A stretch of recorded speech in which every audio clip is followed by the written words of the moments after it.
Hey guys, it's Rufus. Blue Bar is a really weird site in Siege. Strategies are really diverse, and there are not a lot of things that are consistent with the setup, and so in order to truly understand which setup is best for you, you will need to do a lot of experimenting and testing with different angles, reinforcements, and utility. However, because Coastline is also a very aggressive map, there is a huge element of unpredictability which you have to be prepared for. The first thing I'll talk about are the most consistent parts of the Blue Bar setup. Usually, the blue bar wall is opened with footholes, but some teams will also make holes on many different spots of this wall. Very rarely does it ever get reinforced. It's also very common for one or both of these walls to be reinforced here. The reason is you need to be able to play in this position if the attackers decide to push into office and go for an execute onto blue bar. If these walls are soft, a huge part of Sunrise is vulnerable to wall bangs from both the office and outside. These walls here will always be reinforced since you don't want the attackers to just walk into this room and have an entrance into sight. And on this position, it is extremely common to have a deployable shield here with somebody playing on it. Sometimes there isn't somebody playing here, but more often than not, you want to protect this position since if you don't have control here, it's very easy for the attackers to get into sight after breaching above Sunrise and making it impossible to play in this room. Now when it comes to holding the blue bar site, you have two general options, a vertical hold or a horizontal hold. I'll start with the horizontal hold. Now you have a lot of options here, but I'm going to start with sight and then we'll expand from here. So when it comes to holding sight, it's pretty simple. Usually you'll have one or two people on sight, and there are two reasons for this. We don't even need to be in sight in order to deny the default plants, as we can use these angles in order to deny plant in both blue bar and Sunrise. And even if we wanted to play in blue bar, it's not a viable strategy. You would have to reinforce the blue bar walls, which just makes taking blue bar control much easier for the attackers. And you're also extremely vulnerable to vertical play, and since this window exists, you can really only play behind the bar. And if you're playing behind the bar, these walls will need to be reinforced, which protects the attackers entirely if they try to plant here. So, in short, don't do this. Because we can't really play in sight very well, this is why it's so common to extend across the first floor and to play outside of sight.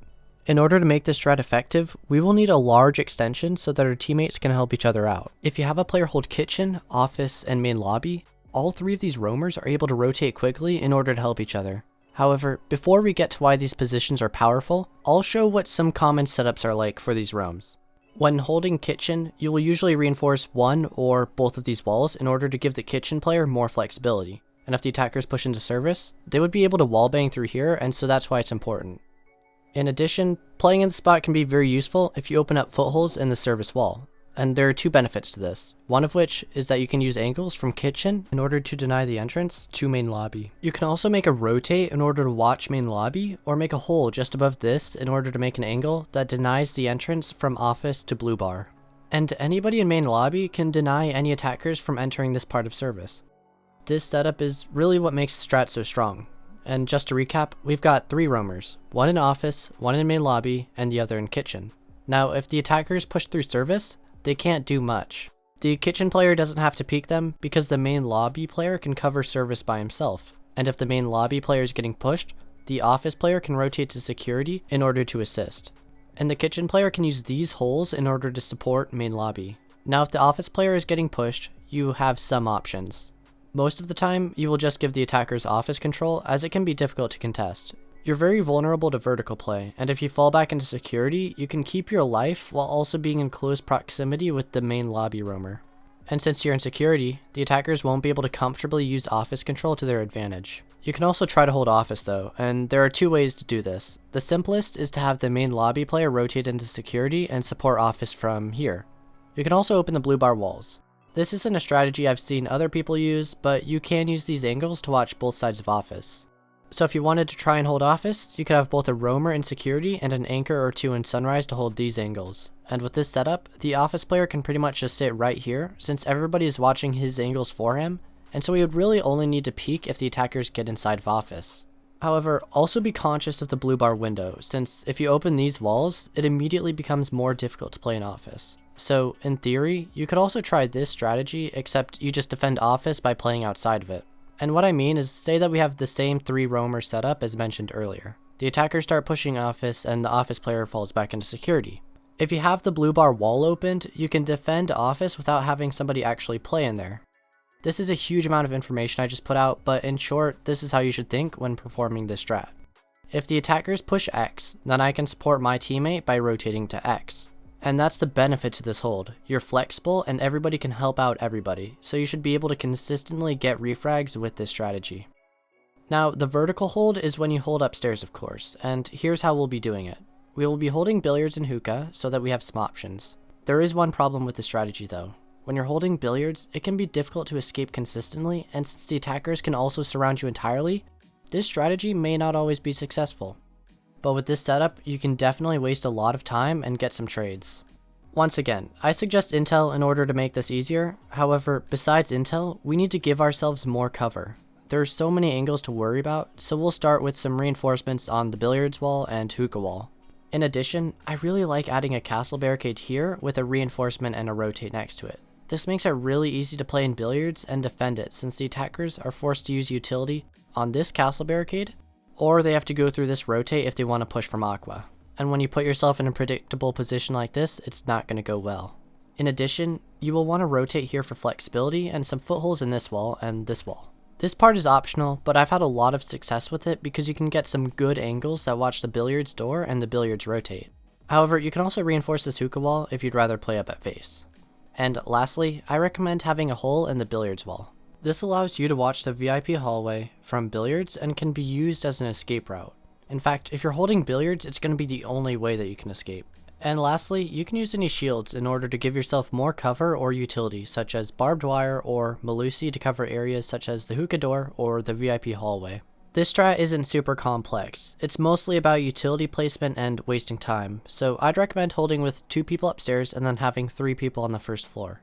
2 people will need to be able to watch site, and then a third needs to be holding kitchen. It's very common for teams to always hold kitchen because kitchen control is extremely powerful for the attackers. This is especially true if you're holding upstairs. However, when upstairs, you can utilize so many different angles from above in order to deny pushes or plants. There is also another style of the horizontal hold where instead of extending into main lobby, you can completely barricade off these 2 doorways and sometimes even the courtyard doorway in order to make kitchen, this hallway, and courtyard more safe to play in as the defenders. It's more of an anchor strat, but if you're gonna play like this, you will need some roaming presence, since you would be pretty confined if you just gave away this much control without doing anything else. One option you have is what I call a retake strat. The idea behind this strat is that you're going to retake control of the top floor after the attackers have already taken it. And the way we do this is by opening up all of these walls in hookah and billiards. This may seem questionable, but here's how you pull this off. First, you'll need some intel in order to have a better chance at doing it. And second, you need timing and coordination. Somebody will need to make the call of when to go and start pushing. The best time to start going for this is when the attackers have done some site prep upstairs, and the attackers are beginning to rotate outside in order to contest some other area. That way, you can guarantee that there will be 2 or 3 people at most upstairs, which means we can outnumber them almost every single time. So here's how we will retake the top floor. 3 people are going to push upstairs at the same exact time. 2 people will go up white stairs and use angles from luggage and aqua in order to catch attackers off guard in billiards and hookah. While the chaos of gunfights is going on, the third defender will push up cool vibes, and at this point, the attackers will be surrounded entirely. You do have some options with this though. You could have one of the roamers that goes up white go through 90 or VIP. Or, you can have 3 people go up white and have the third person go to either 90 or VIP. Since you can still hold site relatively easy with 2 people, you'd be able to collapse onto the attackers with 4 people total, which in most situations is going to heavily outnumber the attackers upstairs. And so that's the retake strat. You basically just hold the first floor and play passively the entire round until you find the right opportunity to collapse onto the attackers upstairs.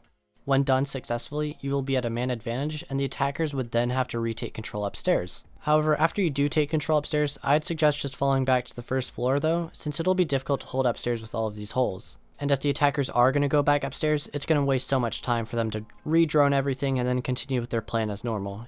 Now that we have all these ideas laid out, I'm going to explain the details of a blue bar sunrise setup. These are some extra things to keep in note, such as reinforcements and holes. Now, you will want to have one or both of these walls reinforced with a rotate here and some head holes here. These head holes will be used for throwing nitro cells and smoke canisters into blue bar. You'll also want a reinforcement here in order to protect anybody at couches. And then there are these walls. As mentioned earlier, it is very common for somebody to play in this corner, so you will need to reinforce these 3 walls at a minimum. This fourth one is optional because if you make footholds here, the attackers won't be able to jump into this window. You can use angles from Sunrise or even Office in order to deny this window vault, and utilizing this angle has gotten me so many kills without hurting my team in any way. However, which strat is best? Well, in my opinion, the horizontal hold is the strongest because you can consistently get refrags and you know how to react. However, it's difficult to compare the retake strat and the vertical hold because the retake strat is definitely going to be better for frag heavy teams, but at the same time, you can only use it once or else you will become predictable. The vertical hold is good for wasting utility and time, but can also be harder to pull off. Now if you want to follow my Twitter, Patreon, or join the Discord server, that'll be in the description below. But that's all to say for this video, and if you learned something, give the video a like, and if you want to see more content like this, then subscribe. Toodles!